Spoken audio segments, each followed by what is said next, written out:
Кыргыз Республикасынын Жогорку сотунун төрагасынын орун басары Качыкай Эсенкановдун катышуусунда Талас областынын жергиликтүү сотторунун 2021 жылдын ишмердүүлүгү боюнча видеоконференц байланыш аркылуу кеңешме өткөрүлдү.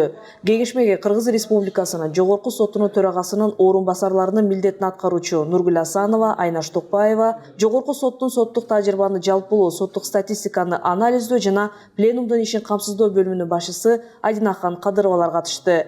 Кеңешмеде Талас облустук сотунун төрагасынын орун басарлары биринчи инстанциядагы ар бир судьянын сот адилеттигин жүзөгө ашырууда иштерди кароо сапаты, анын ичинде апелляциялык тартипте даттанылган соттук актылардын бузулушунун, өзгөртүлүшүнүн себептери боюнча маалымат менен тааныштырышты жана ал боюнча талкуулар жүргүзүлүп, соттордун кетирген кемчиликтерине көңүлдөрдү бурду. Ошону менен бирге иштерди кароодо келип чыккан суроолор талкууланды. Жыйынтыгында Талас облустук сотунун төрагасы Мирлан Боронбаев Талас облусунун жергиликтүү сотторунун ишмердүүлүгү, биринчи жана апелляциялык инстанциядагы соттордун сот актыларын жокко чыгарууну жана өзгөртүүнүн себептери жөнүндө жалпыланган баяндама менен тааныштырды.